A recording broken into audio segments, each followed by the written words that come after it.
Say hello to my little friend. Yeah. Hello, everybody, and welcome to another episode of the 13th Dimension. What is up? Mr. Scott Wilson. How you doing, Tim? Hanging in there. I'm not Tim. I'm Jeremy York tonight. Oh, hi, Jeremy Kohler. How you doing?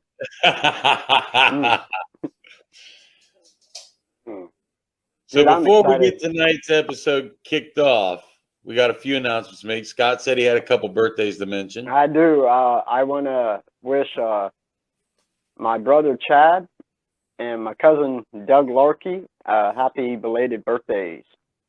Chad was back on the 2nd of February, and Doug was February 7th. So happy birthday, guys. And I want to wish a happy upcoming birthday to my sister Missy, who is February 16th. So, hey. Sorry. Ghost is trying to make his appearance. You're good. But I also have, I know your birthday's coming up here soon. We're going to be doing a special around that at the end of the month. Excited about it, man. Heck yeah. And my daughter's birthday is the 16th. So happy birthday, Allison. Yes. Happy birthday, Allison. And I would like to give a heartfelt announcement, or not so much announcement, but just a heartfelt statement to the families in Fort Worth, Texas. Last night's huge accident from us. Our condolences and prayers are with each and every one of you that was impacted or involved in some way. So, absolutely. And also, sorry. Absolutely, brother. That was terrible. I also want to, there we go. I also want to thank Howard Petrie for these great shirts from the Petrie Dish. These are for Howard's Foundation, the Jessica Marie Petrie Foundation. I'm sorry, give me 1 second. Okay. My cat, he's an attention hog and loves to be on camera. Mr. Ghost. Say hi to Kathy and to Brenda and to Dawn. Hi, ladies. I hope you guys are having a great night. Yeah, it is night. Absolutely. Hello. And tonight we're going to have a very special topic since it is Valentine's Day this Sunday. We're going to talk about a Valentine's Day that happened a very long time ago. Yes, dude, I'm excited, man. In fact, so long ago that it happened 92 years ago. Yep. So we're going to talk about February 14th, 1929, the St. Valentine's Day Massacre. Dude, I'm excited, dude. And we got an awesome guest. Yeah, we have an awesome guest, Chicago's very own native, Mr. Nick Mulae. Hey, everybody. What up, brother? What's up, Nick? Is that the bowler? Yep, I was while I was waiting in the back. It turned out we had a fedora, so got him. Oh, there you go. Time. you guys are rocking it, man. I look like an Amish dude. Man, no. You look fine, man. You look fine. That's the style from then. How's that? Is that better? You know? Yeah. You need to just tilt it a little to one side. Is that what it is? Well, I got a tiny head, so if I tilt it too much, it's on my glasses. See, I just can't be gangster, man. Well, gangsters is what it's all about tonight. Yeah, it is, dude. One of the most notorious ones. The most recognized gangster in history. You know, it cracks me up. You have all these big mafia bosses. You've got the Gambino family, the Colombo family, you know, all these big names, Carlos Gambino and the Francisis and Sammy the Bull and John Gotti. But when you say the name Chicago, one man comes to mind.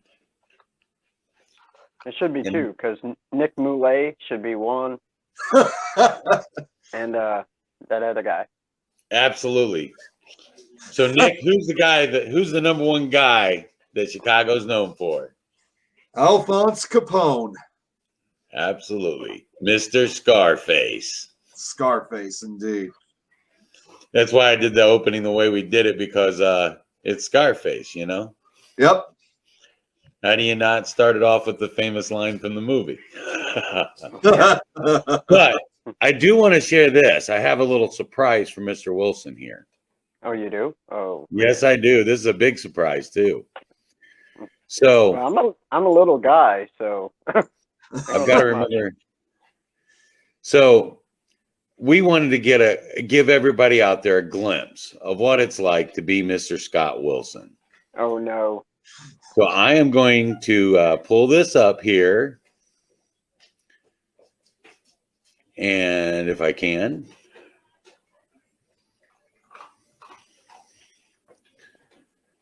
Whose idea was it to put me in a big motor? Oh, my God. Hang on. I got to get it shared here. This I got to see. Where's it at here? Oh, no. Oh. Well, while you're there, I got to tell our great buddy Scott Smith, sorry, homie, I don't have a horse. They're too big. I can't ride them. So, you know, yeah, that's not going to happen. And just want to say hi to Justin. So. My head came. This sucks. They put me in it again. I'm still short. Look at this. I'm standing straight up inside this cab. Look. I'm standing straight up. It's great. No, I ain't lying. This is my leg fully extended. I have to tippy toe. That's the break. I have to tippy toe. Man. So I wanted to share a glimpse in the life of Scott Wilson. Oh, man. Man, as soon as you played the audio, I'm like, man, I know I'm in trouble. Yeah. So, you're welcome, Scott. Yeah, thank you, Crystal. I love you. So, for those who don't know, Monday and Tuesday, I was put in one of our loaders. Now, this thing ain't the normal size loader. This thing is a 6400 beast, man. This thing is huge. I've driven them before. I've been in, prior to Monday, I'd only been in this loader one time just to see what it was like. And I was actually picking snow up in this thing. And I literally stood up in this thing. And I mean, yeah, it was huge, dude. And that's why I was like, man, I think I need a booster seat on this because, you know, this thing is huge, man. But, I mean, it was fun, but, man, it was so big. But, yeah, Emily Taylor asked a question. She said, why does Al Capone always the gangster that shows up at haunted locations? He's not doing yours too. So I want to get into that in a little bit because there was one story from Al Capone that I learned over the past week that I didn't know before that.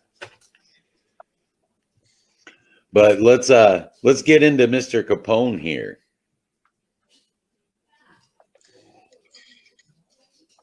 Okay. Yeah, I'm just getting a few of my notes. Just like I said, I had a few other notes I had with me. So I'm just going to sit here and look pretty. So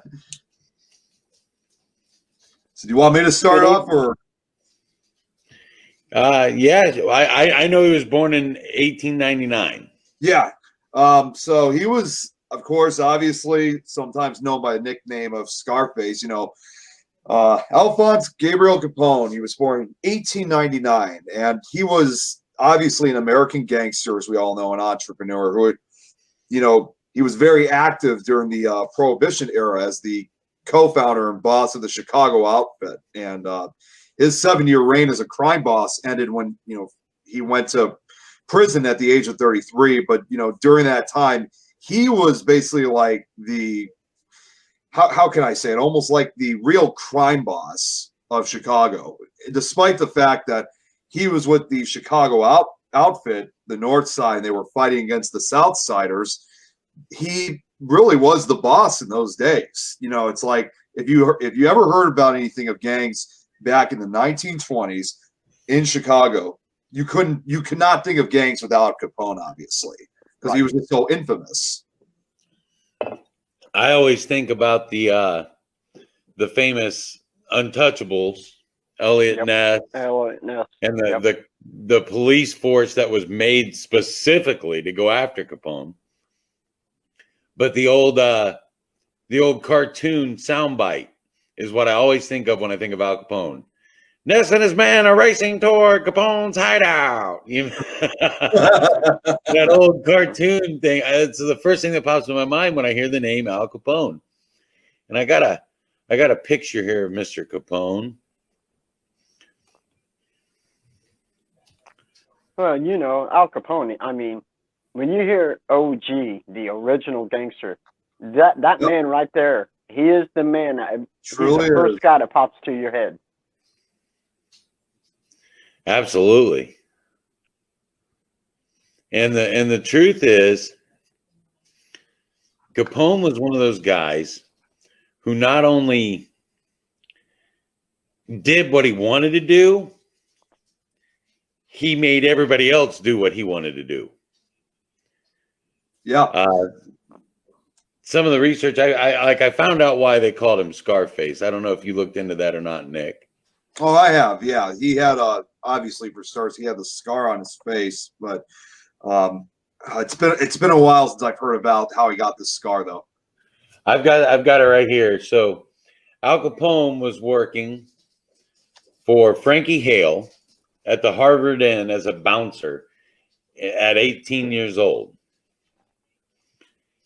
And another made man, this is in Brooklyn, the Harvard Inn, a made man named Frank Galluccio brought his sister out to the club with him that night. His sister's name was Lena.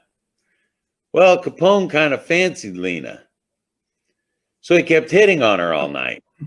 Finally, Frank had to get up and say, "Look, stop hitting on my sister." Well, just as they were getting ready to leave, Capone walks over, sits down at the table, and yells loud enough for everybody in the club to hear him. And I'm going to put quotes up here, guys, because I'm going to say a dirty word, but it's not that bad. This isn't the pink dish. It says, he looks at it and he says, "I'll tell you one thing. You got a nice ass, honey, and I mean that as a compliment." Her brother, Frank Galluccio, jumps up. He's a lot smaller than Capone is, but he's got a knife. And he puts three, well, I'll do it on this side since it's reversed on here. 3 scars down the side of Al's face with a knife. Took 80 stitches to sew him back up. Dang. The funny thing is, after Capone moved to Chicago, Frank Galluccio came and worked with him. He was part of Capone's outfit in Chicago. That's crazy, man. That's unbelievable. Well, there was a lot of money being made. Follow the money. That's what it's all about. It don't matter what kind of, but Frank Galluccio did say later in life, quotes again, that bastard deserved it. Yeah, I remember that part. Yeah, that he deserved it. So Capone wasn't the nicest of men. No, he was like someone that you did not. I mean, if you didn't know who he was, I mean, he may have looked originally unassuming because he just had like that businessman attire, but what he lacked in intimidation, he made up for with his other, you know, members of his gang that worked for him. And, you know, if you did something, if you end up doing something, you know, that he considered right or wrong, he was going to come after you for. I mean, he was he was truly not someone you wanted to cross. Absolutely. And his boss was against all the violence. His first boss when he got there was a guy named Columbus or something like that. I can't remember what his name was right offhand. That happens to me a lot, and I didn't write it down. but he went to work for him. But this guy, he moved there in 1920. He got married when he was 19 to his wife, who he was still married to when he died. But he got married in 19. They moved to Chicago with a captain of the Gambino family named Johnny Torrio. So Torrio moves him out here to work under this guy. Well, this guy kind of fell in love with this other girl, and that's all he cared about. And Prohibition started in 1920. So Prohibition starts, and this guy, I think it was, I'm just going to call him Columbo because I don't remember. Columbino or something like that. He has no ambition to get into the alcohol business. He wants no part of it because he's making enough money off the prostitution and the illegal prostitution and illegal gambling rings. So he doesn't care if he makes money, if he, about the prohibition law. He doesn't want any part of it. He doesn't want to get busted for any alcohol. Well, Capone and Torrio see the tremendous amount of money that could be made. So Capone himself shoots Colombino. Dang. He's the one, he gets the hit and he takes care of Colombino. So now Torrio's in charge of the outfit, and who does he make underboss? That's His obviously main enforcer, Mr. Capone. Yeah. So that's what I remember from how he got started in Chicago. Right. Yeah, I mean, due to the amount of money that Torrio and Capone had seen, I mean, they pretty much realized at that point that they were the future of the Chicago outfit and their business. I mean, Absolutely. Because, at a time when alcohol was still legal, especially in the downtown areas, you could make a lot of money, obviously, back then. If it was illegal, of course, you can make a lot of money. So that's what, I guess it was the greed and power that really drew them of wanting to try to make them a much bigger, more organized business, for bringing all this illegal booze in for in the hopes of making money. Right, and because back then, I mean, people, they loved their jazz and they loved their alcohol and their liquor and they loved to gamble.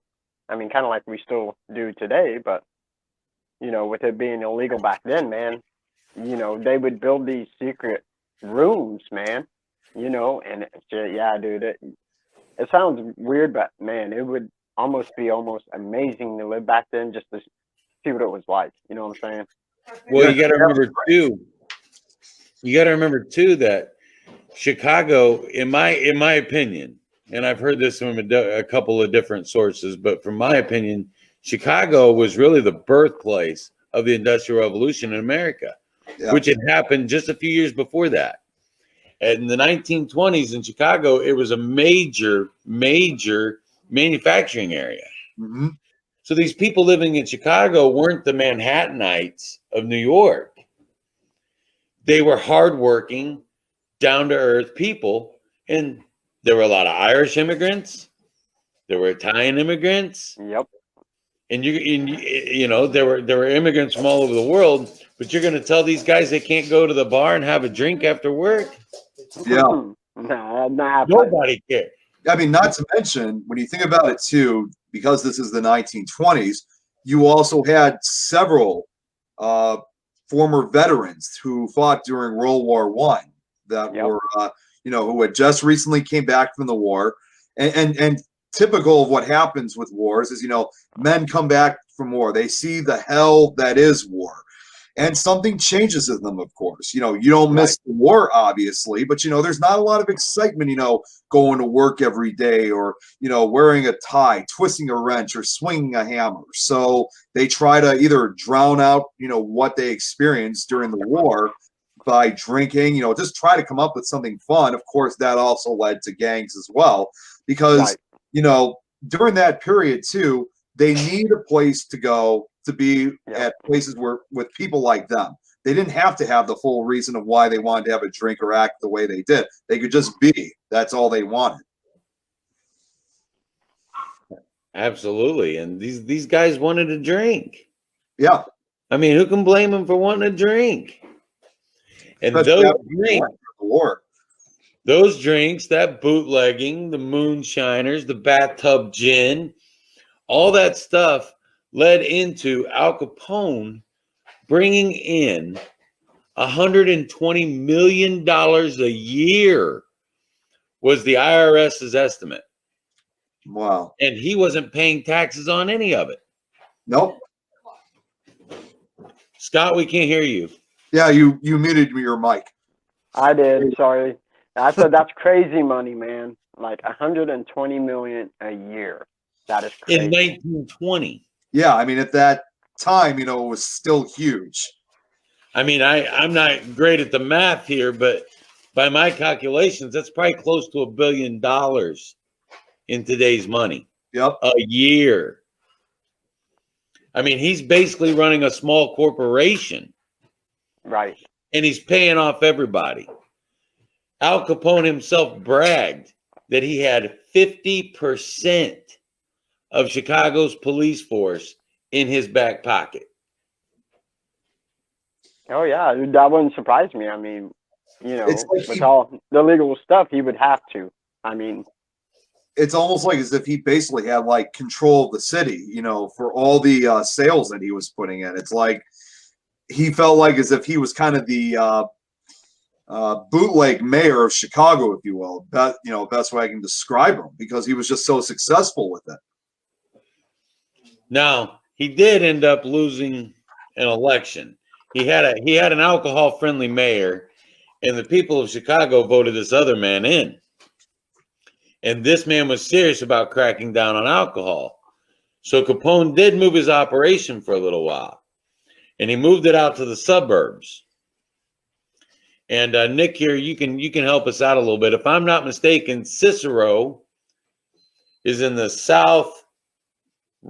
southeastern corner of Chicago, right? Yes, I believe so it is, yeah. So Capone moves out to Cicero and rigs the elections. His men would stand outside the election booth, and people would walk out with their ballots, and they'd say, "Who'd you vote for?" And if somebody looked at them and said, "It's not your business," they'd knock them out. Read their ballot, and if it wasn't who they voted for, they'd rip it up. Then they'd pick them up, and they'd tell them, "You go in there and you vote for this guy."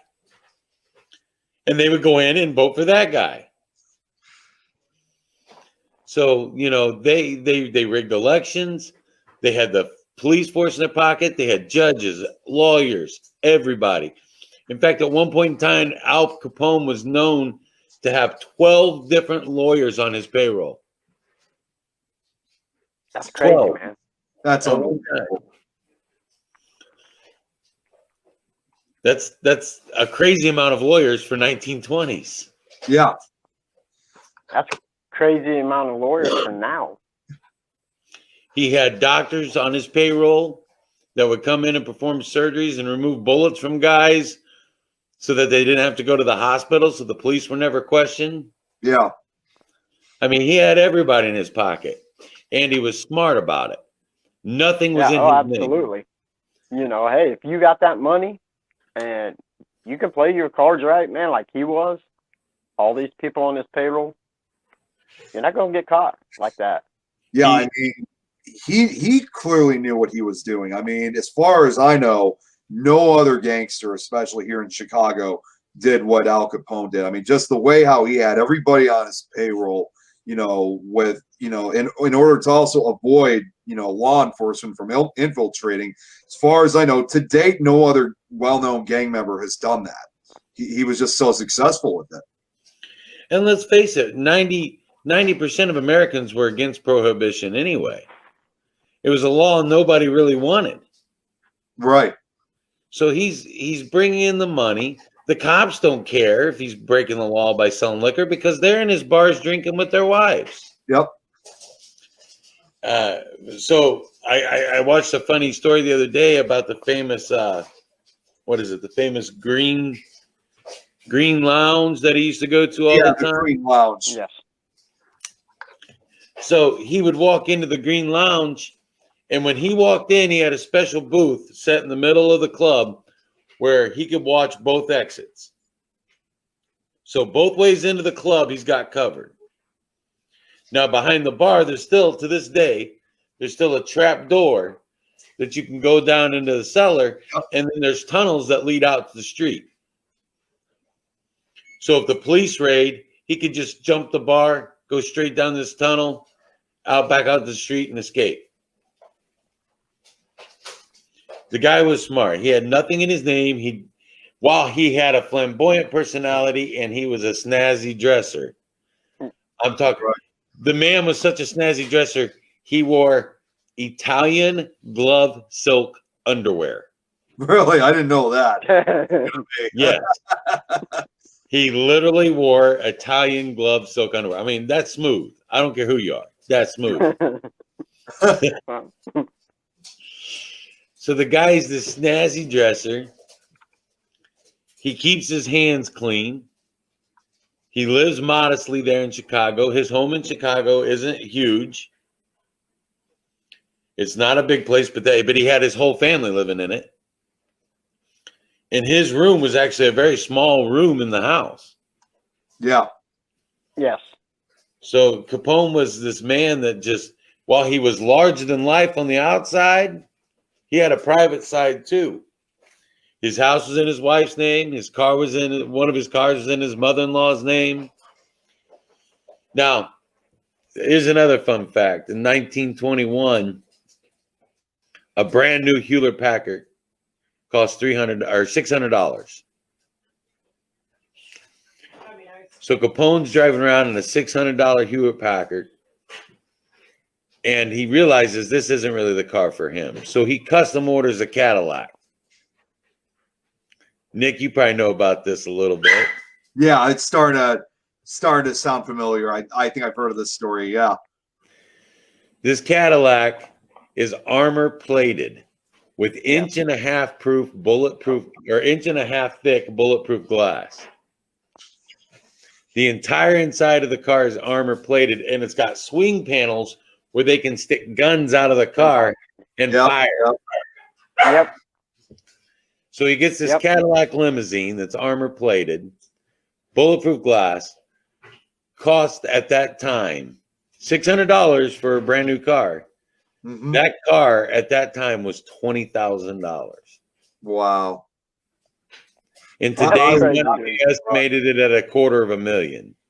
Jeez. Funny little side note, when Pearl Harbor happened and Franklin Roosevelt went to Congress, went to the Capitol building to make his famous speech, they picked him up from the White House in that car. Oh, wow. Okay, I didn't know about that, but wow. It was seized by the IRS while Capone was in jail for tax evasion. Yeah, because I was going to say, they literally picked him up in Al Capone's armor-plated bulletproof glass car and drove him to the Capitol. If you think about that, makes sense now. I mean, when you look at like the presidents of the United States, they all ride in armor-plated vehicles now, and that absolutely makes sense. It really does.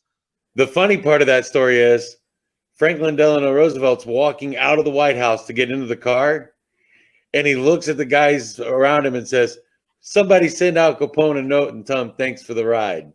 Dude, that is amazing. That is awesome. Wow. Yeah.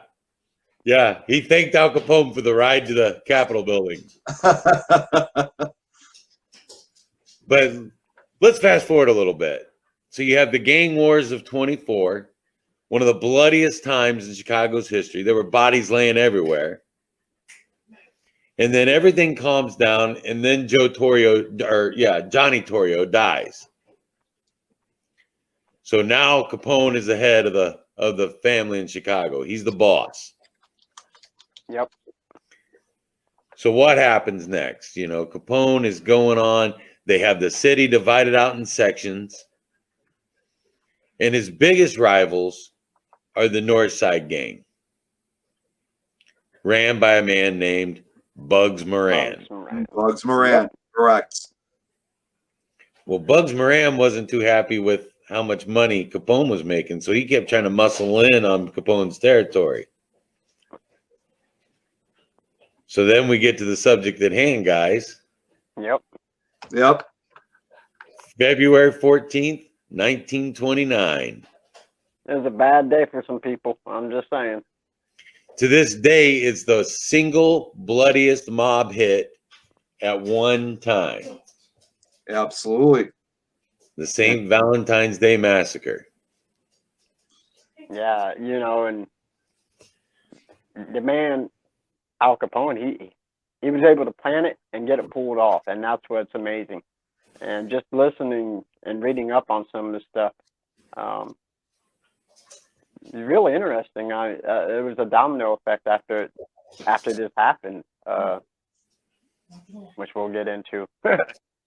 Yeah, I mean, put it this way: this was, this whole attack. This wasn't obviously like an accidental shooting. This was obviously something that was very carefully planned in advance. It took it. If you watch some of the movies that were based off of it, you could clearly tell in the films.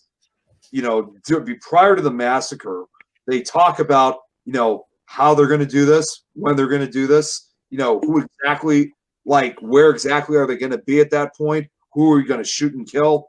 I mean, they really were kind of putting the pieces of the puzzle together to get this event or massacre to occur practically, and there was nobody who had second thoughts. No one ever reported about it to law enforcement or anything like this. So it was all practically underground. Yeah, I mean, it was methodically planned, dude. I mean, yeah, absolutely. Speaking of Valentine's Day, instead of chicken nuggets for tonight, I have some. Oh, you got Russell's. You got Stover's candy. Is that Russell's? What is that? Yeah, that's Mr. Russell's. So I got. You should have gave one for Scott. It could be one of those tart boxes, but instead of chocolate inside, it'd be chicken nuggets. Ooh. Oh man, I dropped the ball on that, Scott. Oh man, I know. Man, it's been so rough, with winter and stuff, dude. Man, I miss my nuggets, man. I ain't lying.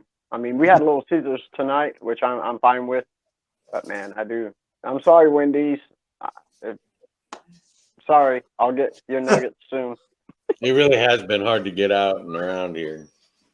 I just want to point something out here. Dave Wismer, he says earlier saying that his sister had a church in Broadway and Halstead called Fifth Tabernacle. I think that's how you say it. Yeah, Faith Tabernacle. Yeah, okay, Tabernacle. And when they were working in the parking lot, the tractor, the guy was driving, literally went through the ground. They found out that there was an actual boxing ring under the parking lot owned by Capone in the 20s. And apparently he also said that his home at times was in Blue Island. Dang. Yes, he did have a home there. But that's amazing. Can you imagine being and finding this boxing ring? I mean, out of nowhere, dude. I mean, dude, that was awesome. I've seen that comment. I just don't know how to put it up. So I'm sorry, Dave. Yeah. Oh, yeah. He's on his phone, so it's hard. I got you covered, Scott. I appreciate it, Nick, man. Dave, I've worked, like I said, I've investigated with Dave previously, so I know him all too well. He's a good friend. He's a good friend of mine. But yeah, so the whole plan behind the St. Valentine's Massacre was to murder Bugs Moran. Moran. I'm sorry, Moran. Yeah, Moran. That's like an assassination. Right. Yeah. And in all truth and honesty, the St. Valentine's Day Massacre was actually a failure. Yeah, because he didn't get the guy he wanted to get. Well, he got obviously some of his men, and the sad part is 3 of those victims were not even gang members. They were affiliates, they were friends, but they had no connection to gang life whatsoever. Like one of them I know was a mechanic. I mean, sadly, he was also a father of a few kids, and he had no criminal record. He just had, practically put it this way, those 3 victims in particular were practically at the wrong place at the wrong time. And once when Capone's men came in, forced them to the wall, and then started shooting with their Tommy guns, they knew at that point there was no way they were going to be able to escape, because they also thought too, of course, which I know we'll get to in a bit, they thought that they were going to be they were being arrested by real police officers. Yep. Here's the funny part. I actually remember the address of the garage, but not the street it was on. I know it was 2122. Yeah, Clark Street. Clark Street. Yep. Have you ever been there? Have you ever been there, Nick? Yes, I am. Now it's an empty. Now it's a parking lot. I know that. Yeah, so the warehouse where the massacre occurred, obviously, that warehouse no longer exists, as it was torn down over almost 55 years ago now, back in 1967. So today it's now just partially a parking lot of a retirement home. So the closest that you can get to is just the sidewalk. There's a fence that's like right next to it, and that's where pretty much where a lot of people have experienced a lot of activity. But although the building no longer exists, several bricks of the warehouse still exist. I know a few of the bricks are in some of the Chicago museums. In fact, there's someone, I don't know if it was, since Dave Wismer's watching, he might be able to help me out with this. I don't know if Ursula Bielski, the Chicago Haunts writer, I think she might have one of the bricks, actually. The rest I know are held at a museum also in Las Vegas. So they've kind of been scattered across the country. Originally, a Canadian man bought the bricks. Yeah. About 417 bricks from the actual wall that was shot. And he's trying to sell them off at $1,000 a piece, but he had more coming back than he was selling, because people were saying that the bricks were cursed. They would buy the brick and all this bad stuff would happen to him. So eventually he put the remaining bricks he had, he put in the bathroom of a nightclub. Yep. And it's been painted over now, but there's still one spot where you can actually go in there and see the original brick. Right. With the bullet holes and everything else. You can imagine, because it obviously doesn't surprise me that much, for those that return the bricks because they said they had all this, crazy activity occurring in their homes. You have to remember, some of those bricks, obviously had blood on them, when they were, right. When, not only just bullet holes, that went through them, but also even blood on them. So imagine about the, energy that must have, because even sometimes blood itself may even have some type of effect. So imagine the energy that is contained in that particular brick. And, you start having crazy stuff occur in your home. So that's something that, is not a big surprise. So I can understand why people were giving them back, because they just could not deal with what was happening in their homes. Absolutely.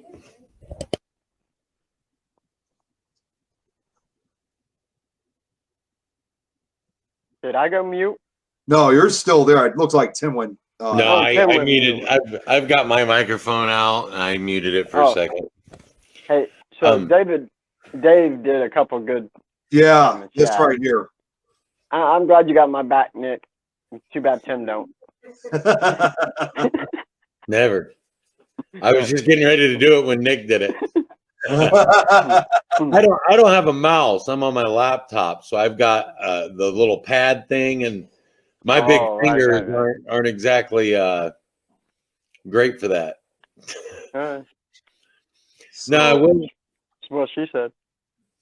So he said she had a friend that lives in Chicago that still owned about 10 bricks.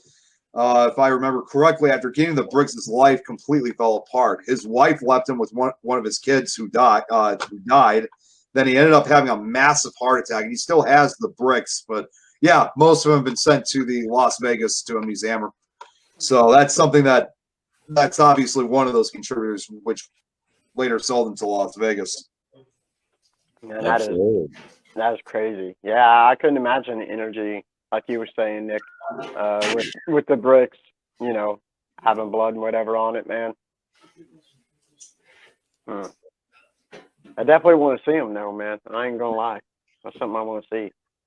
I know there's, of course, there's photographs of the bricks. So I could probably get one of the pictures up. I actually have a picture I'm going to show the whole wall here in a minute with the body. I know what photo it's going to be, so go right ahead. Well, I wanted to talk a little bit more about the actual day itself. Oh, okay. Go ahead. So the plan was 10:30 that morning. Bugs Moran and his crew were supposed to meet at the garage.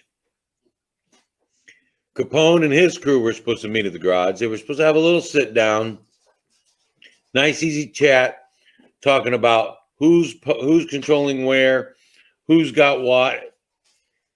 You see, that way they could get everything straightened out. That's the ruse lured to lure him there. So, so Moran is actually running late for the meeting. He doesn't leave until 10:30. Yeah, he actually overslept to even go to the meeting, and that's why he's running late. He overslept. You gotta love a guy who just doesn't give a crap. You know, but that is absolutely amazing. I mean, just think. I mean, most of the time when you oversleep, you get in panic mode. And this guy's like, you know what, whatever, and it literally saved his life. It did save his life. Not to mention, not too many people, even in those days, had like alarm clocks, obviously. Right. You can understand why he wasn't in panic mode or wasn't really checking to see exactly, what the time was, because he didn't really have the alarm clock. So, yeah, right. Absolutely, Scott. It pretty much saved his life. Yep. Now, the one story I read said, that Moran was actually pulling up to the garage when he sees the guys getting out of the police car. Mm-hmm. So he tells his driver to go on around the corner because he figures it's just a shakedown and he doesn't want to be bothered by it. So he goes around the corner and sits down and has a cup of coffee. His life was literally saved by minutes. Yep. But one of the victims actually did look kind of like Bugs Moran. And his name was Albert Weinschenk. So Right. Capone's men didn't realize that Moran wasn't there and went ahead with a plan anyway. So the rest of the story goes that 2 men dressed as police officers and 2 men dressed with long trench coats, some stylish looking hats, white brim hats, yeah, and suits get out of a police car and walk into the garage. Now, I will say this, in all fairness, if you talk to antiques dealers and pawn store owners, one of the most faked things in history are Chicago pie plate badges. Yeah, police officers wore these big pie plate badges. Yep. And it's one of the most fake things in history. Any pawn store or antique guy will tell you that those things are a dime a dozen because they're for every one real one, there's 30 or 40 fakes. Right. Yeah. But these 2 policemen walk in, they order everybody against the wall. All the guys line up against the wall and they disarm everybody. They take all their pistols and guns, and the 2 men wearing machine guns with their backs turned to them, lined up against the wall. These 2 guys decide that they are going to mow them down. Yep. I'm trying to get that picture up now.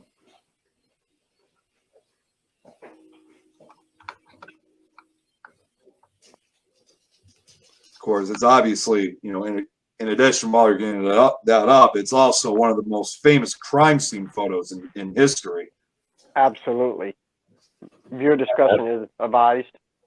Yes, Yeah, please. Yes, those please. who haven't seen this, is going to be cut. Even though it's in black and white, it is going to be a particularly gruesome photo. So yes, viewer discretion is advised.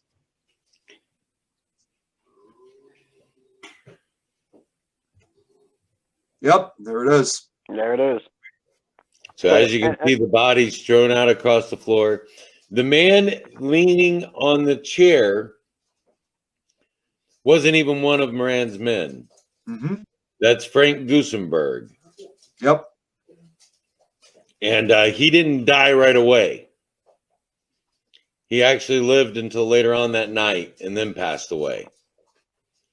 And when the press interviewed him, I'm gonna take that down because it is quite gruesome. Yeah.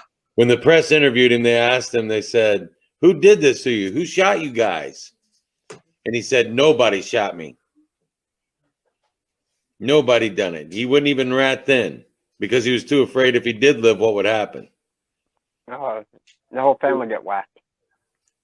Right. Yeah, they would even if he died shortly afterwards, they would still go after his family. They would go after, of course, also anyone else who knew about, who knew that person, because they know that they probably have friends or other associates out there that would be willing to, tell them who exactly shot him. So it's obviously why he never said exactly who actually shot him. Now, the 7 men who passed away's names were Frank Gusenberg, Pete Gusenberg, John May, Albert Weinshank, James Clark, Adam Heyer, and Dr. Reinhard Schwimmer. Those were the 7 men who passed away at that extremely bloody scene. Can you imagine over 70 bullets fired out of 2 Thompson submachine guns just ripping through bodies standing against the wall? It'd be, well, like the name says, it absolutely massacre, Yeah. I mean. Yeah, and for even for one of for Frank Gusenberg, for him to even survive for a few hours, that's almost a complete miracle, because if you end up getting shot multiple times from a Tommy submachine gun, you're most likely good as dead at that point. Absolutely. I mean, I'm not quite sure because I can't look it up, but I can't remember what the drum on one of those held. I believe it was 80 rounds apiece. Okay. Yeah, 80 rounds. I knew of some, I mean, 80 rounds on a Thompson submachine gun, and they littered them with 70 rounds. I mean.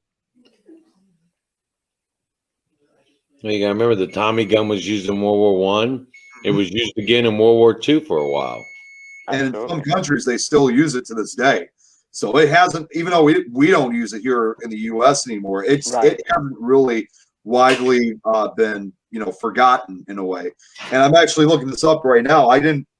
Frank Gusenberg, too, he had to sustain 14 bullet wounds when he was shot. So that's, as far as I know, I've never heard of anyone who's managed to even survive for a few hours with 14 bullet wounds. What? That's just even for a brief time like that, that's still a miracle for him to even still be alive, because most people would not survive. No, because with even 14 bullet wounds, dude, to live that long, most people, you're gonna bleed out, and it's gonna be pretty quick. Yeah, and he did die. It just was later that night. Yeah, well, he was in the hospital, I think. Yeah, well, he died in the hospital. To live long enough for the press to ask you who shot you, and you say nobody shot me, that's impressive. Yeah, he died. Sorry. On a side note, to get to the paranormal side of this, and there is a paranormal side to this. Mm-hmm. Al Capone claimed for the rest of his life to be haunted by the ghost of Jim Clark. Yep. His driver was the only other person to ever say that he thought he seen him, because he said he walked into Capone's apartment. I can't remember the name of the hotel, but it was the one where he had the top floor suite at the hotel. Oh, that was I know which hotel that was. That was the Lincoln. That was. Hang on a second. I'm actually looking right now for it, because now I I can't seem to remember myself. What was that hotel he had? But You go. You continue onwards. I'm still looking for it. His driver walks into the living room or into the apartment, and he sees a very tall, slender man standing by the window. And he says, "Hey, who are you?" And the man steps behind the curtain and disappears. And Capone comes out from the bedroom, he wasn't a real tall man. He wasn't very slender. No, he wasn't. And Capone walks out of the bedroom and goes, "Who are you talking to?" He goes, "There was a tall, slim man there. He stepped right behind the curtain." And Capone said, "That's Jim Clark. He's haunted me ever." Sorry to interrupt. Is it the? I think it's the Lexington Hotel he was at. That's it, Lexington. Yeah, that's the one.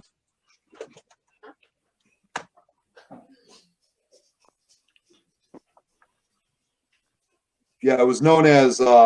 Sometimes it was after the St. Valentine's Day Massacre. Some commenters called the hotel Capone's Castle.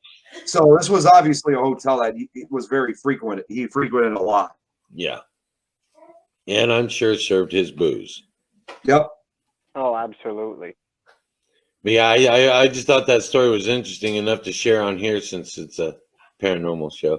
No, absolutely. That is amazing. I mean, well, you know, to add to it, to actually kind of add more to the paranormal side, you know, after he was arrested in 1933, or excuse me, either it was 31 or 33. 31. It was 31. Excuse me. Yeah, 1931. Excuse me. At one point, he was, and I'm sure you guys heard of this story, that, you know, he was transferred to multiple maximum security prisons because he was not, you know, for a notorious gang leader, you're going to be transferred to different maximum security prisons to keep that individual isolated, because even just like some of our modern day gang leaders today, he could still try to operate behind bars because he still had men out in the street that were still doing his work for him. Well, one of those prisons that he was sent to was Eastern State Penitentiary. Yeah. That was actually the first time that he was arrested in 1927. 1927. Yeah, you're right. Well, yeah, and the big report about that is he did it on purpose. Yeah. Because he was feeling heat. Yeah, I mean, it's amazing though. Like when he stayed at Eastern State, they literally remodeled his cell. Like he had everything that no other inmate during the history of Eastern State had. I mean, he had a nice bed, he had lamps, he had a study table, a radio. I mean, because he was just so well known that they actually gave him this pretty much an actual home than like really like an actual prison. He had a carpeted cell. Yeah, carpeted. I actually looking at a picture right now. They still have it the way they did, and they even have a painting up on the wall too. Yeah, and he still ran business in Chicago, making long distance phone calls using the warden's phone in his office. Yeah. He had everybody under his thumb. Yeah, even in the prison system. I see Don here said if the Lexington is still there. Unfortunately, it is not. It was demolished back in 1995. Despite it was being landmarked, it's now actually the site of a 296-unit residential high called the Lex, so kind of in honor of the Lexington Hotel. And that was almost 100 years after it was built, because the Lexington Hotel was built either between 1891 or 1892, and it was torn down over 100 years later in 1995. So it's not there anymore, sadly, but it was a nice hotel. We have to admit. If it was Capone's, it had to be. Yeah. I mean, he could afford the most expensive furniture, the nicest beds, everything. And I've even heard reports that one of the fifth floor suites he lived on, or the top floor suites he lived in, the other one was converted into a bunch of little bitty tiny rooms. That's wow. That's where he ran his prostitution. Right. It's like, it's almost like as if the top floor almost like would have been the business floor like area. Right. Or below that would have been like the prostitution area. And then perhaps maybe the bottom floor would have been like the drinking floor, the alcohol, booze floor. So it's like each floor is almost as if each floor had some type of operation depending on what you were looking for. Actually, Nick, the booze part was probably in the basement. Yeah, excuse me, the basement. I meant to say. Yeah, underground, and it would probably have an underground entrance, Yeah, an off-street entrance. Yeah, they did that a lot. So you guys were talking about Eastern State Penitentiary, right? yeah. So we got knocked up, but Al Capone claimed to have a spirit visit him when he was in his cell as well. That's correct. Absolutely. And Yeah, he was one of the victims of the St. Valentine's Day Massacre. So I guess, of course, some people probably thought, especially back then, I think he was probably completely out of his mind then because, the massacre occurred in Chicago. He's all over like 800 miles away out in Philadelphia, Pennsylvania, if not more than that. So the idea of claiming that he was being haunted by a victim who died, several hundred miles away, while he's incarcerated in Philadelphia, that would have just been, something like, obviously it would seem like a person would have to be insane to really say something like that, especially if he was the one who ordered these murders. And you got to remember too, where was Al Capone when the murders happened? He was in I just he was in Florida. Yeah, he was in Florida. Yeah, he was in Florida. That's where he wasn't even in Chicago. That's why they never pinned it on him. Right. One of the funniest things I think I read was they asked Bugs Moran who could have done this. The press did. And Bugs Moran looks at him and says, only one man kills this way, Al Capone. Yep. When Capone got back to Chicago, the press asked Capone, who do you think did this? And Capone says, only one man could have done this or kills this way, Bugs Moran. They were just trying to basically put the finger at, pointing fingers at both of each other in order to try to, avoid getting arrested or being responsible for it. And I do know Machine Gun Jack McKern was the one they claimed planned the massacre. He was the mastermind behind it. Yeah. And I always thought that was funny because his name was Machine Gun and they used the machine gun to. Right. Kind of ironic.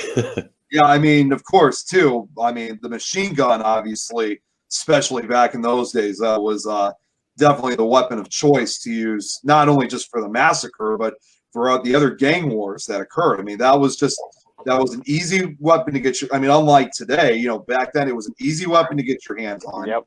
It was something that a lot of these guys learned to use while they were serving during World War I. They also, so there were also other gang members that had military style, shooting someone in the head or something like that, like it was nothing. Nobody was used to seeing that type of violence. That's when, people outside of these gangs started fearing these gangs because of their military training. And when you look at it at the Thompson submachine gun, the capacity, it holds so much more than the normal back then, probably the 6-shooter handgun or a shotgun, dude. This is going to give you a high rate of fire in a quick amount of time, dude. You just can't. Cops, police officers, and everybody like that could not compete with something like that. No. Look at guys like Clyde Burrow and Bonnie and Clyde. From Bonnie and Clyde and John Dillinger. They loved to raid National Guard armories and police stations because they all had one gun in it, and that gun was the BAR, the bar. Yeah. Mm-hmm. Oh yeah. The bearing automatic rifle, and that was their weapon of choice. And the Tommy gun actually has a higher firing rate than the Browning does. Yep. It spits more bullets faster. Yeah, I mean there was a lot less accuracy. Yeah, I mean there was no way you can compete for survival if you had just the bar against a Thompson submachine gun. I mean, that bar gun that you had was pretty much almost pointless to use because the submachine gun, it's going at a faster rate. It's going by the pretty much by the second. Those guns, in a bar gun, you only had one shot until, if you're lucky enough, you may have been able to shoot at him, but afterwards you had to basically. The bar was a machine gun. Oh, it was a machine gun. Okay, I'm thinking. Yeah, but it only had like a 15-round clip. Yeah, Right. 15 round. That's what I meant. It's clip fed. So yeah, I mean, you're gonna pull off 15 rounds, and it's a higher caliber bullet, and it's gonna do more damage. I mean, if you hit somebody with a bar, they're going down. Yeah. But after 15 shots, you've got to reload. This guy's got 80 rounds in a drum magazine, and he's just blowing everybody away. Yep. Mary's got a good question for us. Yeah. Okay. Put it up. What was the reason? Massacre, power, control. Yes. It was a little bit of everything, and not only that, it was to send a message. Even though they didn't kill Bugs Moran, it pretty much ended Bugs Moran's Northside gang. Absolutely.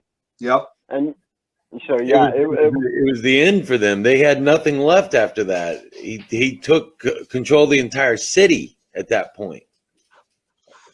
It's pretty typical, like, you know, when you think about it, even with kind of like the modern day gangs today, that the idea for them to be, even though they didn't kill, you know, Bugs Moran, it was one of those circumstances that if you are able to take out, even if it was just a single member of that gang, especially if it was a very important member, like whether an enforcer, a treasurer, you know, a secretary, whatever, you literally have crippled them financially.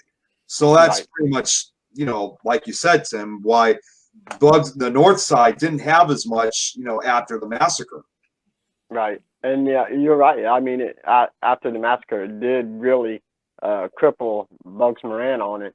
And, you know, speaking of the massacre, when this happened, this massacre and this type of killing was the first time on a newspaper where it had literally gone globally, like on the front page.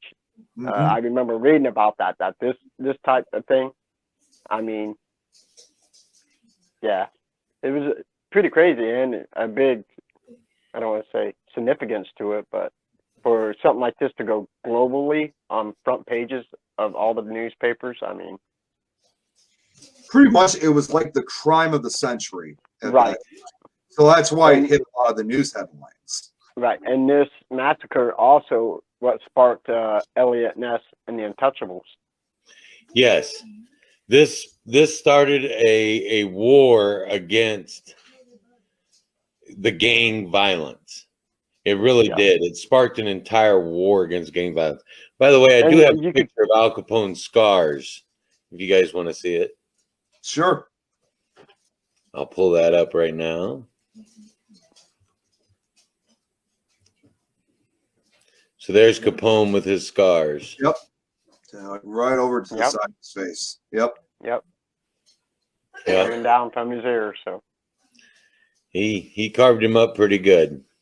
He did. And Capone always lied about those scars too.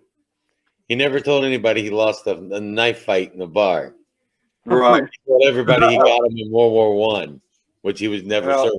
Yeah, he never served because he was born in 1899. So by the time when World War I began, he would have pretty much still been a teenager back then. So he would have been way under the age to fight in, which I think back then I think was 17. He was still under the age of 17 because the war ended in 1917. The war ended in 1917, which was the year he turned 18. Yeah, and that was when the U.S. entered World War I. And you got to remember, too, he dropped out of school when he was 14. Actually, he was expelled from school when he was 14 because he punched a female teacher in the face. Right. And after that, nobody ever picked on him too much again. He got in the street gangs.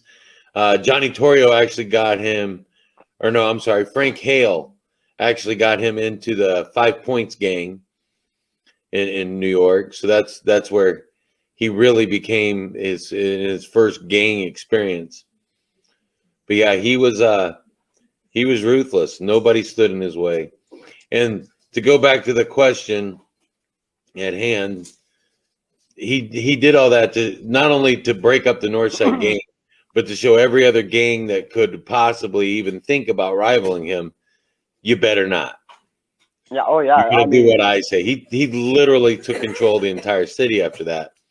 And like Scott said, that's what brought the heat really down on him. Right. I mean, this is a huge intimidation factor. Like, oh you yeah, come in here, this is what's going to happen. If you try to cross me, there's going to be nothing left of you. And that's what Al Capone was.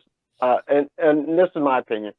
For me, Al Capone, it was almost a like huge intimidation factor. Like, you fear that man when you hear him. Sorry, Nick. oh yeah. No, you're fine. No, what I was just gonna say is that it's like that kind of situation when he practically committed this crime, when he ordered this crime to occur. It was practically telling these other gangs out there, or especially if there were other people that were planning to form similar gangs like that, either you have a choice. Either you're going to work for us, or either you work for us, you leave the city, or you die practically. So it's like in those days, for these other gangs, I think a lot of them pretty much were thinking it's probably better than to basically bow down to the South Side, the Chicago outfit of Al Capone, than trying to get a bullet in your head. Right. Absolutely. It kind of goes like that saying, you're either with us or you're against us. Yep. And Absolutely. You don't want to be against us. And Al Capone was the kind of guy like going back to the Green Lounge, right? He would go into the lounge and sit down. They wouldn't let anybody leave. You didn't get up and leave while Capone was in the bar. And nobody wanted to either, because everything you ordered, he paid for. Yep. You got to stay in here because of me. I got you.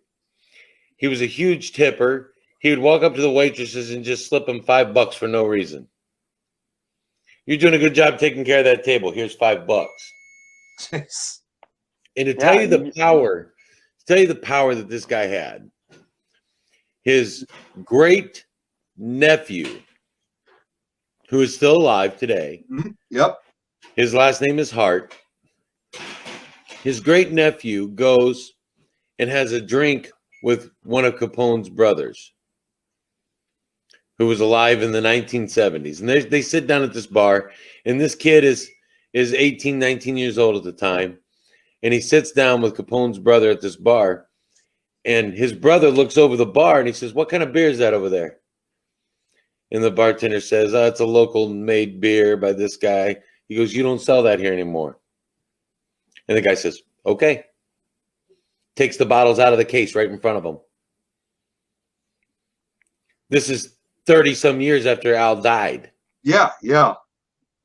And that's what I'm saying. Like, yeah, that's really does. Like, wow. There's an intimidation factor here, So if Nick was to walk somewhere and he could prove he's relation to Al Capone, especially let's say in Chicago, dude. I mean, come on, think about that, man. That intimidation factor. Oh man, this dude's related to Al Capone. What you need, man. I'm just saying, dude. Yeah. Like, Fortunately, I'm not. But I will say this: it amazes me how even if you're a family member or a descendant of someone like Al Capone, even if you had no criminal record or gang history, just knowing that you're a relative of Al Capone, even if you're not trying to intimidate, it's like still that power is just like limitless. Yes. Yep. Absolutely, dude. I'm trying to search something here real quick. Hi, Gino. Oh, hi, Holly. I gotta say hi to my sister. I haven't hi, said Holly. hi to anybody. She loves that. Holly loves our hats. That's awesome.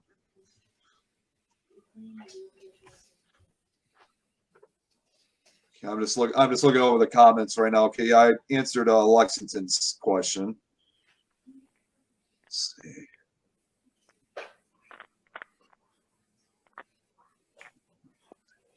Oh, Dave Wismer said earlier, saying, remember the investigation we done in Evanston where the family was killed for stealing Al Capone cards in that house? Yeah, I think I actually do remember. That was one of our first investigations we did. That was almost 10 years ago now that we went over there. So, yeah, I remember that area.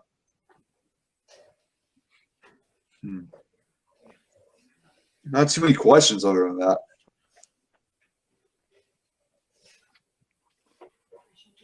Trying to Anyways, find this one picture here. It's turning out of course impossible. you are. You know, at some point, I'd like to play for you guys. I'll play it on my phone. I don't know if you guys know also, 2 years ago, it's on YouTube, they actually had discovered a rare audio recording of Al Capone's voice. It's only it's only a 23-second clip, but before, I'll play at some point, but like, I guess we'll get to like when we get close to the end of his life, but this was recorded, I would say probably in the probably late 30s, maybe early 40s. It was obviously a few years before his death. So I didn't even know that there was a recording of him. Sorry, my daughter was talking to me. That's all right. Dad is in need. But I want to hear this recording. That's why I'm waiting. Yeah. You want me to play it now since we're waiting for Tim? Yep. Okay. Absolutely. Okay. Absolutely. Go ahead. Okay. You guys are fine. Yeah, this is actually his clip. Hopefully you guys can hear it. I came to Chicago with $40 in my pocket. My son is now 12. I'm still married and I love my wife dearly. We had to make a living. I was younger than I am now and thought I needed more. I didn't believe in prohibiting people from getting the things they wanted. I thought prohibition was an unjust law, and I still do. Were you guys able to hear that clearly? Yes. Yeah, dude, that is awesome, man. Yeah. I couldn't believe it when I found it. Like, that was something that when you mentioned about talking about Al Capone, I thought, you know what, I need to play this for you guys tonight, because that's something that's never been heard of before up until 2 years ago. Yeah. I'll be back. I got to help my daughter. You're fine. I mean, I'll be honest, the clip. I know I work out. I'll be honest, when I first heard the clip, I actually thought it was just nothing more than just kind of like a remix of like one of the movies that was made, until I heard the quality of it. You could hear, obviously, it's kind of old and grainy. I think, you know what, that and seeing some of the movies, I thought, you know what, that's not from one of the movies. That's got to be his real voice. So a lot of people used to comment that he after moving to Chicago, he quickly lost the Brooklyn accent. Yeah. And picked up more of a Midwesterner's accent. Yeah. You can Although I still think you can hear just a hint of Brooklyn in there. Yeah, I was going to say, you could hear clearly in that clip that he had more of the Midwestern accent, but you could hear just a little bit of that Brooklyn accent. It turns out, you know what? Here it is.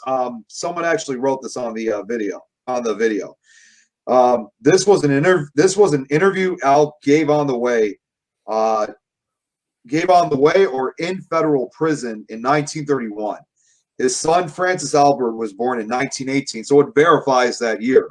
That's why he said his son was 12. But it is a real recording. And someone else says he sounds exactly the way one should expect Al Capone to sound. Yeah, absolutely. Well, one of my favorite Capone stories is when he did go to jail in 1931. Mm-hmm. So he's up for tax evasion. Elliot Ness, all those guys, they never could pin him with anything.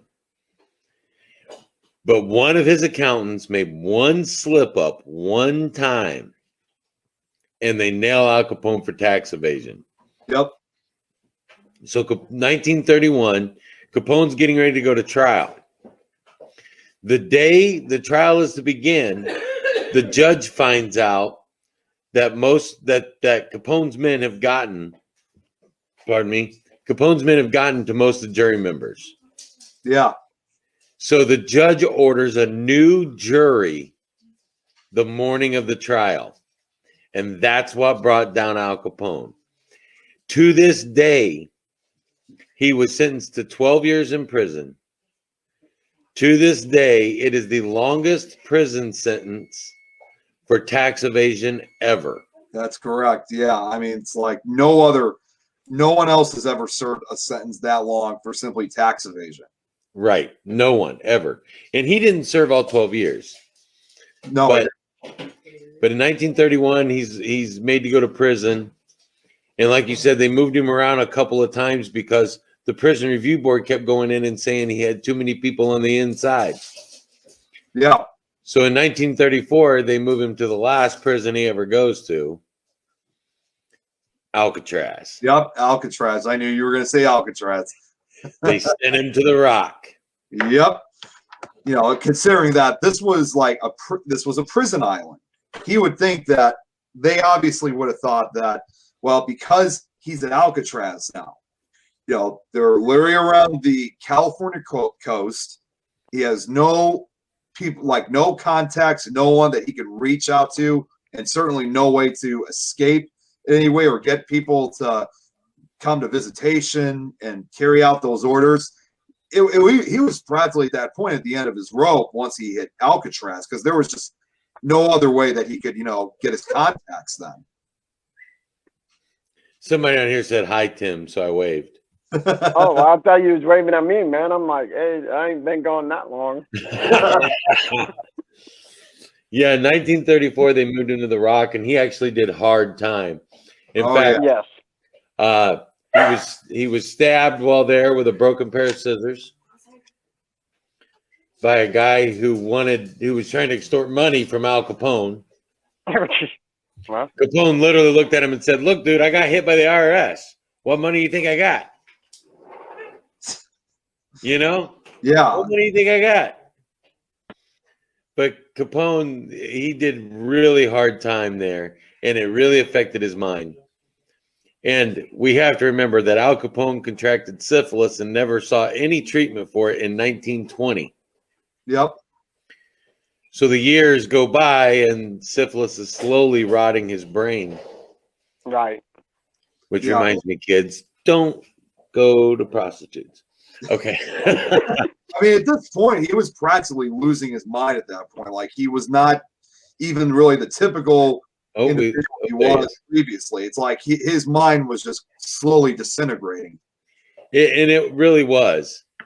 I mean, he was just being chewed up and spit out by syphilis, and it was really, really, really starting to get to him.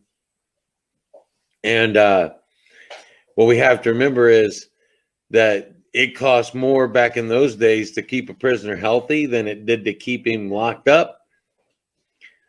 Yeah. So what they end thank you, Cassie. It is good advice. My favorite piece of advice was in a movie ever was from A League of Their Own. Stay on track. Well, yeah, but I will. But A League of Their Own, when Tom Hanks signs the baseball for the little kid, and he says, "Avoid the clap, Jimmy Dugan." Well, I've known you many years, Tim, so that's why I'm like, don't. But he'll go way out left field, man. He'll be way out there. Oh yeah, we do that a lot on this show. But yeah, they 1939, they end up letting Al Capone out of prison a few years early because it literally was costing more to keep him in prison than it was to let him go. And at this point, he's got no power. He's got no connections. All he has is his home in Miami and his home in Chicago. Or not Miami, but in Florida. I can't remember which in Florida. Yeah, he was in let's see, because I got it right here. Palm Island, Florida. Palm Island. So he literally goes to Florida and pretty much stays most of the rest of his days. He dies in 1947. Or no, I'm sorry, 1948. No, it's 47. January 25th, 47.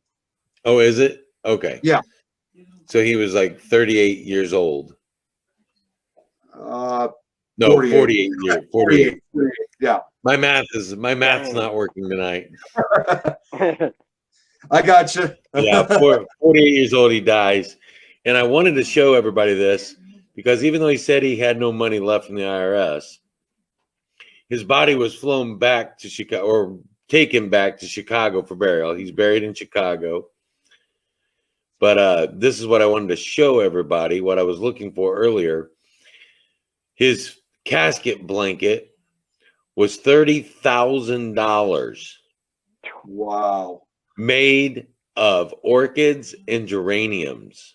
Jeez. That is So crazy, dude. I found a picture of his casket with the blanket.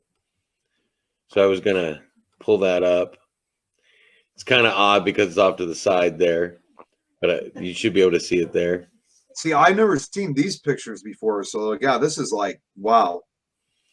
Yeah, Yeah, and when you think about it, I mean, especially during that time of year, I mean, it's 1948. So if you look at the things that went on since then, you had World War II go on. And if The Depression also I'm went. thinking, Right. I was going to say the Great Depression was had happened while he was in prison, I do believe. So Yeah. to the have something like Depression this, started in 1929 or 27. No, it okay, was 29. The right. stock market crash. Yeah, 29 All right. stock market. So to have even something like this still, you said $30,000, dude. That is, yeah. I mean, you still got money buried somewhere, brother. I don't know where, but it was somewhere. Yeah, you're talking about in today's money close to $150,000, Yeah. if not Easily. more, Yes, easily in just flowers to lay across the top of his casket. That is unbelievable. Yeah. Yeah, it absolutely is, and my goodness, that's a lot of flowers. It is, dude. And they covered his extra large casket. He was buried in an extra large casket. But yeah, he what You do know you why know that the is? name of the cemetery there in Chicago where he's buried? Yes, I do. It's Mount Carmel Cemetery. In fact, we've actually been to his grave. I mean, Really? it took a while to find him, but we did find his grave eventually. And what's interesting about it is that, you know, obviously when you go to his grave, there's nothing special like about like people are putting like. I mean, you sometimes see the annual flowers and stuff, but you don't see like anything, you know, that's decoration wise or anything. You know, remember like there's no like let's say guns or beer bottles or anything like that representing his time that he worked in the Prohibition era.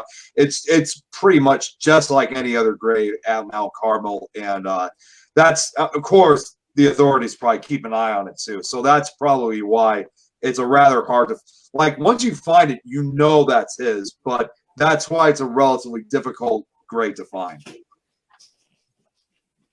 Absolutely.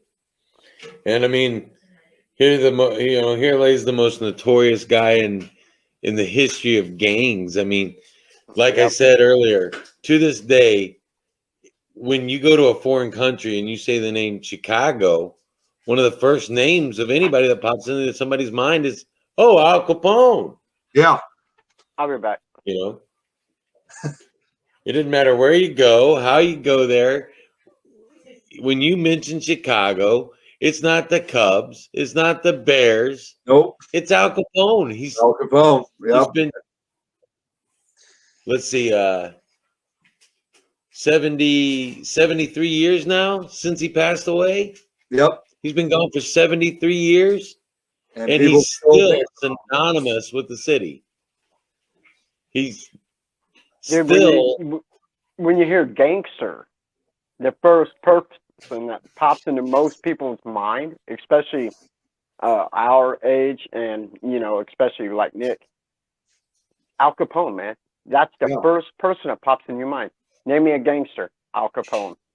That's the same thing even when in schools, like growing up, you know, especially in high school, when you learn about Chicago history and when you maybe not right at the beginning of it, but when you get to the early 20th century, between 1900 up to even before the Prohibition began, up from 1900 and above, the one thing you think about is this is pretty much when the gangs started developing. So the one person you would think is, of course, too, Al Capone. In fact, I still remember like yesterday in my junior year of high school, they were going to talk about gangs of the late teens and 20s and early 30s. And the first image they showed was an image of Al Capone. So that's you just can't exclude that. Yeah. Right. I mean, And the truth is, Al Capone did as much for Chicago he did as he did take from Chicago. Yep. Yeah, and a lot of people don't realize they thought he just laundered money, did this and that, but he did a lot for that city. I mean, from what I've read, I mean, I'm sure Nick could speak more on that, being from Chicago, than I can. But Well, when you think of the buildings, the landmarks, he kept places busy and packed in a time when this nation had lost all hope, when it was going broke. Right, right. During the Great Depression, he kept people busy. He, and he made there were even rumors that supposedly he even gave some of his money, even right before he headed to prison, to a few of the families of these workers who were losing their homes during the Great Depression. He wasn't just giving it to the guys that worked for him. He was giving this for them, their wives, their girlfriends, their children. I mean, he was trying to basically support the entire families. This is my camera hog. Go on. That's Ghost. He wants to be on all the time. Every time I'm on a live, he's got to hop up here. I just want to say this, with us wearing our fedoras, I feel like we should be singing a musical right now, like The Greatest Showman or something. And I mean, nobody wants to hear me sing, but I'm just saying. See, I think we should have done the whole show talking like that. Yeah, you see, yeah, you see, yeah. See, I can't talk like that, I'd try that, and I'd probably sound like Chinese. I'd sound Chinese. I'd be like, you know what I talk about. No, I can't say that right. Oh yeah, man. It's one of those things where everybody knows the stories, everybody knows, but nobody knows all of it. It seems like you can watch documentaries about this stuff, and this part will be here, and then you watch another documentary and you find, well, there's something else I didn't know. Oh, well, there's something else I didn't know. And a lot of it has to do, as paranormal investigators, all three of us and stuff, we always say what we catch is great, but those personal experiences really make it, Yeah. That's what gets your heart thumping. That's what really drives us, those little personal experiences. And it seems to me like Al Capone is one of those people in history that people love to remember the personal experiences. Right, and I do believe we had a lady even ask that. Not, I'm going back to the questions. It was pretty early. Emily Taylor says, "Why does Al Capone is always the gangster that shows up at haunted locations?" Oh, yeah. That's right. I told her I would get back to it. And my belief is, I think it was because he whacked so many guys. I'm going to use a little gang language here. He whacked so many bums that he put so many people in the afterlife that when he passed on, he had to make retribution for it himself. And he had to be a good possibility. Made in the afterlife. But when and that is a good question, because when you look at places like Barbary Lake Hotel, they claim Al Capone's been there with the smell of the cigars, and I think him being him, having the energy that he had, he left so much energy everywhere, and especially at places that he stayed.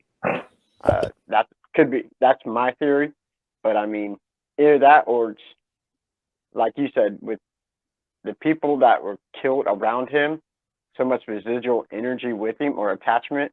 I don't want to say residual, but attachments with him. Could be something else. I'm just saying. I looked into a little more on the Jim Clark story, and how Capone said he was always haunted by Jim Clark everywhere he went, no matter where he went. Jim Clark was one of the victims from the St. Valentine's Day Massacre. There's even a report in 1946. He was talking with his granddaughter and talking about Jim Clark haunting him, telling her, look over there by the bushes. Did you see him? Did you see him run by? Did you see him go through there? He was a haunted man from his past. Yeah. I don't know if Jim Clark haunted him or not. Heck, Jim Clark could have been pissed off for being shot in the back. Yeah. You know, I'm one of those guys, if you're going to shoot me in the face. You know, let me, look me in the eye if you're going to shoot me.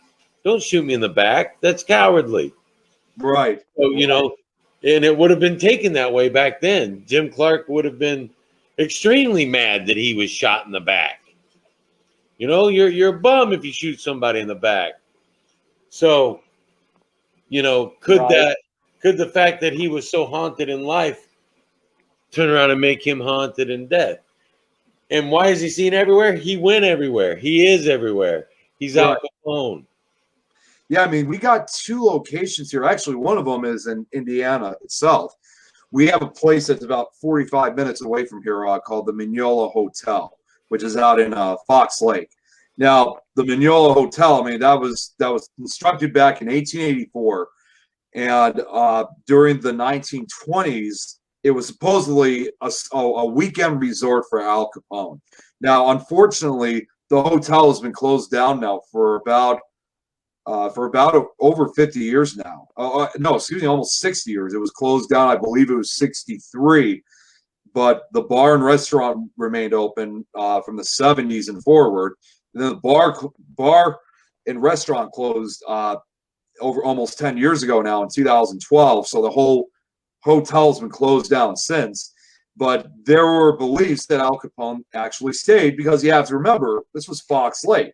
That's only about about an hour away from Chicago. So a location like that, I could probably most likely think that he probably definitely visited that area. But the other location where they also claim that he was also at, and again, this is in your state, is the Rhodes Hotel. Absolutely. Yeah, I've heard a little bit about it, but I really didn't research the hotel. But he stayed anywhere he went. He stayed in luxury. He stayed wherever he wanted to stay. Tim, you were talking about Al Capone seeing Baker all the time, and it made me think of what you was talking about with him having syphilis. Yes. And the way it was eating in his brain. Do you guys think that with it eating like it was, that he became delusional, and that's what he was seeing after a certain amount of time? Like he was just seeing it from being delusional. It could very well have been. It could have been some kind of, like some type of schizophrenia or dementia or something like that, because such certain issues like that, when especially with syphilis, and occurs in the brain, on some occasions it could create, hallucinations. It could create, sounds that aren't there. So was he hallucinating, or, through sight or sound, or was he actually seeing the spirit? I'm not sure, but he kept insisting that he kept seeing this, this entity wherever he went. So for him to, I guess my way of saying it's kind of ambiguous for, if he was actually seeing this entity, or, if he was actually suffering a mental health issue. That's just how I look at things, man. I was like, well, maybe I'm gonna look at it this way. I'm sure people are going, well, why's he gotta say that, man? He's just gotta ruin it. No, man. I'm just looking at both sides of the picture. I'm putting this up because I think it's interesting. Jennifer Carnahan said, here's one Tim might remember: the Beverly Hills Supper Club in Fremont, Ohio. The town was run by the mafia. And that's what we're talking about. There were a lot of little towns, especially in the Midwest, but all the way between Vegas, Los Angeles, even that had mafia ties. And if Capone wanted to go to Atlantic City, Capone went to Atlantic City. If Capone wanted to go to Vegas, he went to Vegas. Which Vegas really wasn't a big thing. It was still just a road running through the desert at the time, if it was even that, because it really didn't come up real big until the 60s, the late 50s, early 60s. But yeah, when these guys wanted to go somewhere, hey, they went. And if it was mafia run, even better, because they knew they were going to have a good time. You were going to show you were going to get shown the respect you deserved. And Capone had to make deals with all these bootleggers, he had to meet with and things like that. They didn't always come to him. Sometimes he had to go out and see their operation before he's going to buy their stuff. Well, yeah. So, it's one of those things where, it's one of those things where, like exactly, Jennifer, Marilyn Monroe and others, big names were always there. Yeah, and those mafia-run towns, didn't matter how big or small they were, those mafia-run towns, those were the places the mafia went.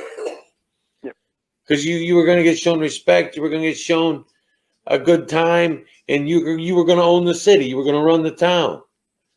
And there was nobody who was going to stop you.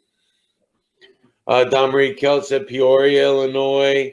Absolutely. Yeah, that was just about 2 hours, at least about 2 hours southwest of where I live here in Chicago. Yeah.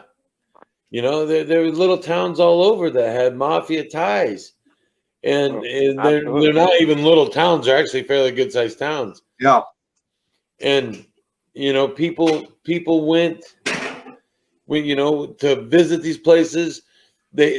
Because, look, you knew if you were going to a mafia-owned hotel, if you're going to a mafia-owned casino, you may lose your money. But when you stayed, you were staying in class. You were staying in the finest of everything. How? You just lost everything. Yeah, I know. I said it. You paid for the room before you went to the casino. I hope so. At least I got somewhere to sleep. You paid for the room before you went to the casino. Oh, my bad. I've only been to casino once, maybe twice. I've been a couple of times. I always tell people if I just wanted to sit and throw money away, then I'll go to a casino. Yeah, I've done that a few times. Although my first time, I actually got banned from a casino. Wow. I was 15 back then. Oh, well, that makes sense. It was the Four Winds Casino up in Michigan. So, and one of my uncles a few years ago, he claimed that he went up there, he came back, and he told me supposedly there's still a photograph of me up there. You see this kid? Make sure you kick him out. That is awesome, man. These guys didn't do anything on the cheap, that's for sure. Like I said, Capone himself wore Italian suits. He wore Italian glove silk underwear.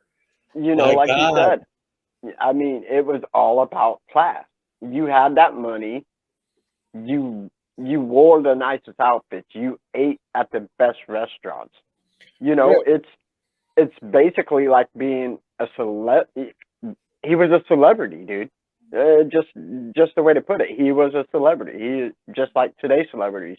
They want the nicest of things. Yeah, I mean, when you got people out there that are walking down the street, they're wearing the best suits. They got the best cars. They got these best, great looking clothes. They got all this money and stuff. I mean, even though, by today you recognize it immediately, but even still back then, it was clear, they were obviously gang members. So that's how they were able to have such that rich lifestyle. It was so easy for them. And that's right, Jennifer. Yeah, you die at the most experienced hands. That's kind of one of the unfortunate parts. It's like for some of these, gang members out there, it's like it was fun for a time being, but also at the same time there was quite a dark side to it too, because absolutely. You had, when you worked for someone like Capone or other members of the Italian mafia, you somehow, man, you didn't just get those clothes through a job or something like that. I mean, if you had that kind of money, it would take years for you to get those type of clothes or that type of car or whatever you always wanted to have. So in order to, have that rich lifestyle, you obviously did something to earn it in a way. Oh, absolutely. You got paid for it to get it. Yes, you got to earn your keep, and to work your way up to even become a boss, man, that's crazy in itself because, I mean, you get that power. Can you imagine all the other guys wanting your power? I mean, you would always have, in a sense, for me, it would be paranoia. I would always be looking over my shoulder, you know, wondering who's going to try to whack me to take my spot. You know what I'm saying? Right, right. Absolutely. We were talking about the class of these places and stuff, and I thought about one of my favorite scenes from any movie is from the Goodfellas, and it's when Ray Liotta is leading, his girlfriend in the back of the Copacabana through the kitchen area, and he's got the doorman there, and he sticks $100 bill in his pocket, and she goes, "Henry, that was $100 bill." He's like, "Don't worry about it." He walks on, and there's the chef in there, and he slips him $100. And he slips the guy, the maitre d', $100. The maitre d' sits him down at the. These guys had the money. They spent the money. It's like buried treasure in pirates. Everybody thinks all pirates buried their treasure. No, they didn't. They spent it as fast as they stole it. Yeah, that's true. As soon as they made landfall, they spent every dime they had. But, you know, when you show that wealth and that power, in a sense, that's where that's where you get your respect, man. You know what I'm saying? Like, people respected you not only out of fear, but they respected you because they knew if they took care of you, you were going to take care of them. Absolutely. Yep. You know, you never would snitch on the boss because the boss took care of you. If I got pinched up and I was in the boss's good graces, the chances of me actually doing time are zilch to none. Right. Yeah, but you're good. But you're gonna have to, you know, you got to make up to him though. You're gonna go have to. Hey, all right, now I got you out, but this is what you're gonna have to do. You're gonna go have to, you know, put a baseball bat to old Jimmy over here. You know, he's not paying like he's supposed to. Or even serve like prison time or something like that. I mean, it's like you use people almost like certain people like puppets, if you will, to denselight the real course. So if something happens or somebody's saying, well, you know, these guys were actually responsible, I didn't. So, you know, someone's got to get killed, somebody's got to go to jail. Well, there you go. Because then all of a sudden that main, you know, crime group would not be incarcerated. Because you see again, like a lot of these modern gangs we have now, you know, for someone like Al Capone, some of these things he obviously was doing to escape, you know, prosecution, because some of the stuff he wouldn't touch any of it directly. So right. if he didn't have his hands or any type of DNA or whatever, or involvement of what crime or event was going on, then he was isolated then. Exactly. Right. You're right, Jennifer. I mean, businesses were forced to pay a certain percentage of their profits to the family, or else. You're right. I mean, a lot of these gangsters, they had their hands in on businesses, and you're going to pay me. How'd they do that? You're going to pay me for protection. I think that's how they would put it. Yep, that's for that, and that was something that, you know, echoed later for other gangs. Like I said, you know, before we start, gangs like the Aryan Brotherhood, the Mexican Mafia, all these type of gangs and criminal organizations of today, they borrowed a lot from the Italian mob.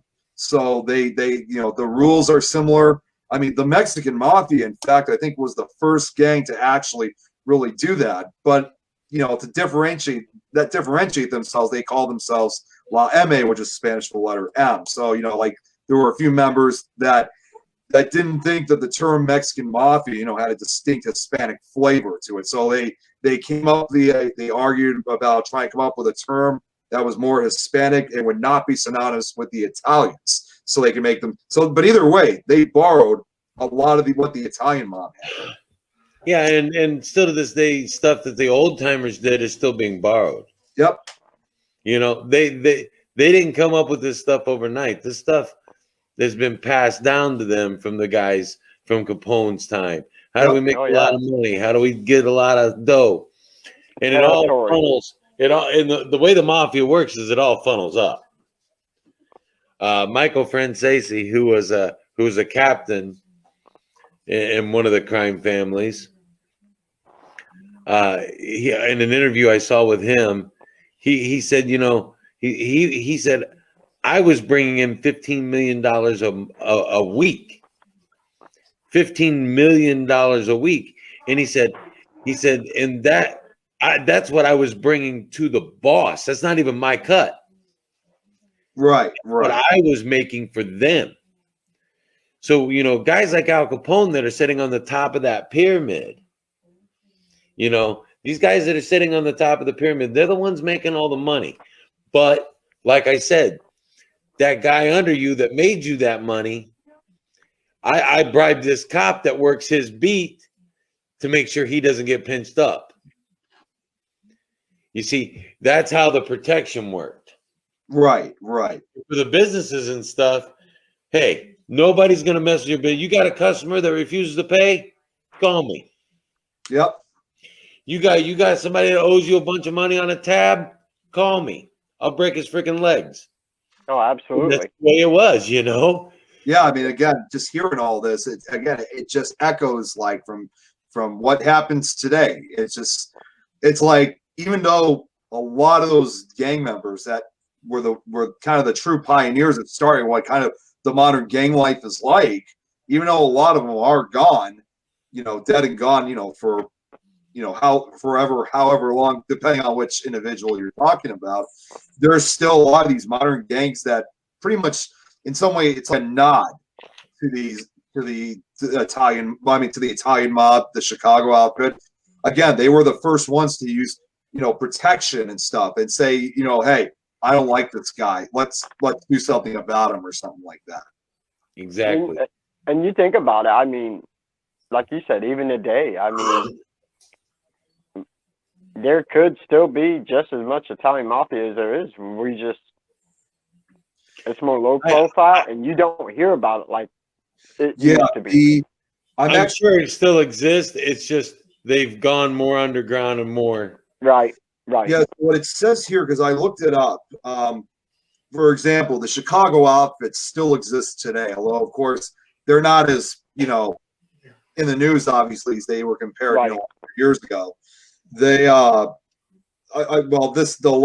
they say the last membership made it's, and of course it's much smaller than what it was back in the 20s. According to what it says, I mean, it's really small. They say there's supposedly only about 30 official made members, probably bosses of the Chicago outfit, with over 100 associates that work for them out in the street. And the current boss, because they have a whole list, Al Capone, you know, it started with Vincenzo, I think his name was, Colosimo. Colosimo, that's that guy's name I couldn't remember. Yeah, that's who it was. Yeah, he was the Colosimo. He was the founder of it, and it was almost 100 years ago now that he was murdered on May 11th, 1920. Then John D. Torrio took over. Al Capone did, of course. But the current boss now, his name is Salvatore De Laurentiis, and he's been the boss of the Chicago outfit now since 2014. But interestingly, before he took over, the last boss, his name was John DeFranzo, and he was in control of the outfit from 1996 up to his retirement in 2014. He died in 2018 from Alzheimer's disease, but he was known as No Nose. So here's kind of a similarity, like it was, you can kind of say it was like a modern day Scarface. The reason why he was called No Nose was because he sliced off part of his nose while jumping through a window during a 1949 clothing store burglary. Reportedly, the police actually gave him back the missing nose part, which was almost perfectly restored. And shortly afterwards, in 1950, he served 2 years in prison for burglary. So if you actually look at mugshots of him, of course, obviously, he got it sewed back, but you could still see the scar right on his left side of the nose. So it's kind of odd that you have not exactly the same like, you know, Al Capone had, but had a similar scar on his face. Yeah. He had the Chicago outfit for almost 20 years. You know, and it's funny you mentioned that too, because I was just thinking Capone hated the name Scarface. He wouldn't let anybody call him that. Yeah. A lot of his fellow gang members and stuff, his nickname was actually, get this, Al Capone, Big Bad Al Capone. His nickname was Snarky. Snarky. No. Snarky meant that you were a snazzy dresser. Wow. You know, you talk about no-nos. Al Capone was always flashy, but his nickname, Big Bad Al Capone's nickname was Snacky. I did not know that. That is great. Incredible. But it's the way I said, this guy was bigger than life. And nobody called him Scarface to his face. At least nobody that lived to tell about it. Nope. Yeah. He's bigger in life, and he lived life big, man. There's no doubt. And I don't want to glorify what he did by any means. I'm not sure if one of you guys can find this before we get off, but you was talking about his extra large casket, right? Yeah. And I'm curious. I think, and I can't quite remember, but I thought I heard at one time that he was actually claustrophobic. I actually have a picture of him in the casket if you want. Right. I thought I heard he was claustrophobic, and that's why he wanted an extra large. I could be wrong, but yeah, I didn't know that he was a big guy. Yeah, he was. I mean, he was well over 200 pounds, if not more. So was Tim. Hey, leave me alone. I'm sorry, brother. You know I love you, man. Yeah, I know, man. I'm just picking on you. I'm bringing that up right now, actually.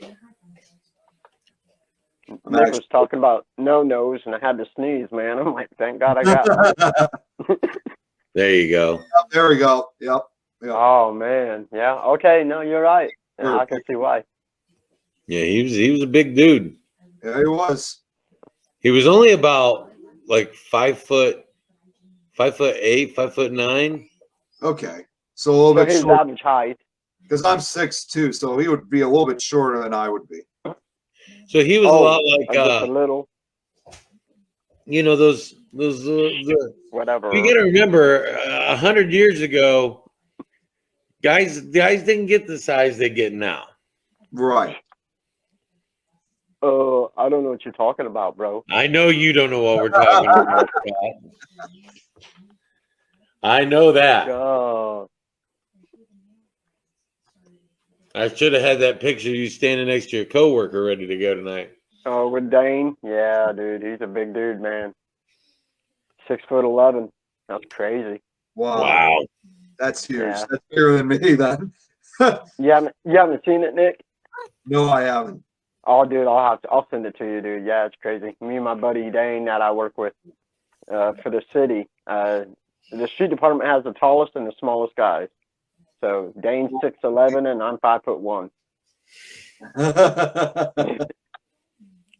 Yeah, I'm over a foot taller than Scott.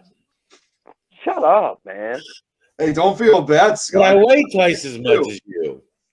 You are, yeah, I was going to say, so is Nick. Nick's a foot taller than I am as well. How tall are you, Nick? 6'2". Yeah, you're about my height then. I'm actually between 6'2", 6'3". You know what that means, right? You guys should be like professional wrestlers, and I should be a manager. Well, the truth is, Scott, I've been this tall since I was in 8th grade, so I don't know what your excuse is. I don't know. I was the only kid in 8th grade dunking a basketball. Well, guys, it's about time to wrap this up. So, Nick, we want to thank you for being on the show. Stick around with us for a few minutes if you would. Sure. Absolutely. Thank you, Nick. Always a pleasure. And Scott and I will end it up here. So thank you so much, Nick. We really do appreciate it, brother. Yep. Anytime. I'm always open for conversations like this. So absolutely my pleasure. Thanks, Nick. So what'd you think, Scott? Absolutely amazing, brother. I love this kind of stuff. You know me, dude. I love having Nick on, dude. I mean, he's a great guy, but he's so informative. He's like you, full of knowledge, man. He's great to talk to, dude. I absolutely love it. Yeah, I like Nick, and we want to tell everybody out there, happy Valentine's Day. Happy Valentine's Day, and thank you guys so much for coming in and watching us and spending your Friday night with us. We totally appreciate it. Absolutely, guys. We love having you on. Next week, big episode. Dude, I cannot wait, man. I know, right? It will be a pre-recorded episode, But we will be on live in the comments when the show airs. Friday, February 19th, we have Russell Edwards coming on. He's an author, an English-Britishman, and he runs Jack the Ripper tours. He will be on to name Jack the Ripper. And if you guys know anything, especially about me, and I know Tim, we are huge serial killer fans. So, dude, this is right up our alley. So, guys, we can't wait to bring it to you. Thank you for watching us. And until next time, remember, Paranormal Beyond, we got it covered. have a nice night, everybody. Bye. Good night, everyone.